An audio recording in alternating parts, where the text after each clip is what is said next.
activity shouldn't take place within the municipality. We never said that. But you're using that report and a couple of others regarding air emissions to specifically advocate to this governing body that they shouldn't allow oil and gas activity based on your conclusions in those studies. Isn't that right? More than a couple of other reports. For that conclusion, I rely very much on the Maryland and the New York reports that are done by, they're comprehensive, they evaluate the whole body of evidence. They mention our paper, but they certainly actually criticize it as saying it's limited, and I agree it's limited. But those are the right bodies to integrate the whole body of information.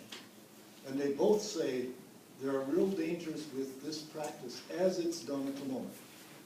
Neither of them is saying it should never be done, but they are saying that residents living near the facilities as it's done at the moment are going to be adversely impacted by the contaminants in the air, possibly by contaminants in the water, certainly by noise and light, and possibly by emergency situations that cannot be predicted.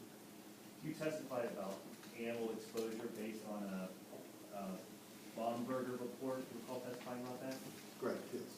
And it's your opinion that animals, farm animals and such, had risk for exposure to oil and gas activity, exposure to oil and gas activity? Well, that's basically the conclusion from that one paper. Now, again, it's a single publication. It's done by veterinarians, so I have no other personal experience other than referencing that one report. It makes good sense that if animals, like people, are near these sites and the people are showing illness, the animals would show them as well. And it's your understanding that report concluded the impact or association based on their proximity to those sites. Is that correct? That's correct. So normal oil and gas activity has an increased risk on these animals. Is that your understanding? That's not the world's greatest report. And, you know, I'm not putting a lot of weight in that. And I referenced it in my report only because of the fact that this is a practicing veterinarian who, when oil and gas industries began to come in across the line in Pennsylvania, she was getting calls because of animal illnesses that hadn't been seen before. It's, again, a single report. It needs to be replicated, should be done much more systematically. But the conclusion that animals are adversely affected, if they are exposed as the humans are, is not a surprising one. And it's exposed as the humans are because of their proximity to oil and gas activity. That's your conclusion and that's your testimony to this board. That's correct. In fact, in that report, all of the instances of where the animals were exposed, that was a direct exposure to a spill or an incident or something where they're actually exposed to fluid on the ground. Isn't that right? Yes, most of them were. And is it your testimony that in the ordinary oil and gas activity in this township, most of its residents are going to be exposed in that manner? No, certainly not at all, right? Not at all, no. But you didn't say that when you described the testimony of the report. You talked about proximity to oil and gas activity. Is that right? Well, I did, and I was extrapolating in a way that I think is reasonable, that animals suffer similar diseases to humans if they're exposed to similar substances. If they drink frac fluid. Well, in that case, yes, that's fairly extreme. I don't think people are going to be doing that, but still the attention to animal health is appropriate.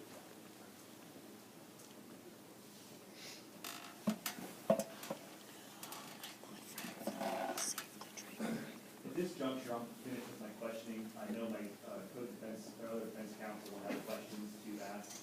At this juncture, based on the testimony offered, I would move to strike the expert testimony in this case as unreliable. It's not offering an opinion guiding this governing body as to the ordinance or the permit. He's listed as an author on exactly one air study of waste oil and gas development. He's certainly an established researcher as to human health effects, but certainly not as to oil and gas activities and their potential impact on this township's citizens. He's attempting to offer an opinion on a much wider range of health impacts than fall within his purview as a health official. He's not known that he's qualified really to do anything other than applying as to potential air impacts based on this one study. He certainly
Do you have any more processing on this one?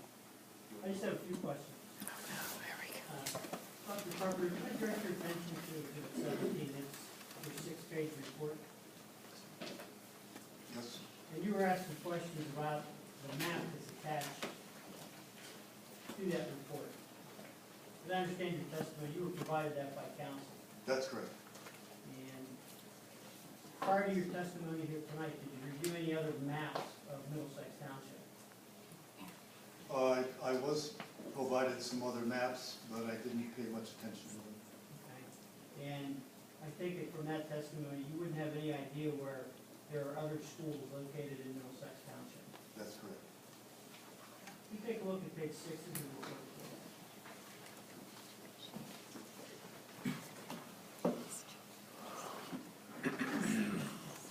At the very end of your report, there's a reference to within less than 2 miles of schools. What I'd like you to do is clarify for me what your opinion is with respect to that statement.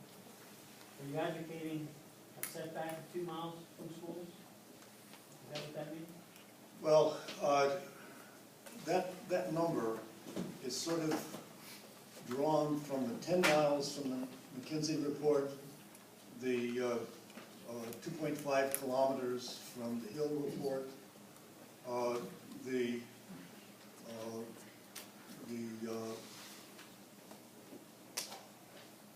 report we were just talking about, I'm walking on the name, the Rabinowitz, 1 to 2 kilometers. So, you know, I'm not saying there's anything magical about 2 miles, but I'm saying it's of that order of magnitude for which we have some evidence that there are adverse health effects on children, and therefore there should be some discussion of a reasonable distance from any of these sites to schools. Okay. I don't mean to put more into the 2 miles than that. Have you actually reviewed the ordinance that's under review here, ordinance 127? No, I have not. And after you make this reference to 2 miles from schools, you indicate close to significant residential development. What do you mean by that statement? I mean where people live. And by close, defining as to a particular distance or setback? Well, again, I've gone through all of the distances that have been reported in these studies. Everything from 1 kilometer to 2 miles, to 10 miles. And what I'm saying is that this is something the zoning board should consider. We don't have really good documentation of what is a safe distance. But we've got this range of distances for which there appear to be adverse health effects. And I'm not the one that makes those decisions, but I think 2 miles, I sort of picked that out of the air as something that seemed like it would be reasonably protected. It's not the 10 miles, which again almost gets to be unrealistic. But I certainly think that the zoning board should not allow placement of these sites in proximity to schools where children will be exposed. And not within 2 miles, is that what you report? That's what my report says. But as I tried to explain, the 2 miles was not something that I had a lot of specific information about. None of those reports said 2 miles. They said 1 kilometer, they said 10 miles. You signed this report, you said 2 miles. Yes, I did. And with respect to the use of the term close to significant residential development, you don't have a distance in mind at all? Well, my distance in mind would be 2 miles. From But now again, residential development. you know, do I mean every single house? That may not be realistic. But these are decisions that I think the zoning board has to grapple with. I'm not the expert on zoning. I don't pretend to be. That's not my expertise. My expertise is in matters of human disease resulting from exposure to, in this case, volatile organics in air. And there needs to be some agreement on a distance from well pads, compressor stations, separators, and other things that is designed to protect the health of the children in the schools, or the children in residential developments. And that's all I know. Are you aware of the setback requirement from a residential home under Pennsylvania state law? Yes, it's 500 yards, meters, 500 something. 2 years ago, Doctor, you testified before the Environmental Conservation Committee of the New York State Legislature. Is that correct? Do you recall that? I've testified before them on numerous occasions. I don't recall what specific testimony you're asking about. I saw a YouTube video from January 10th of 2013, and you gave a summary of your written testimony On what subject? on the regulation of unconventional drilling in the state of New York. And isn't it correct that in the course of that testimony, you advocated or opined that there should be a moratorium or an outright ban on unconventional drilling? In New York State. And obviously that has happened. Okay. Why aren't you advocating that in the state of Pennsylvania?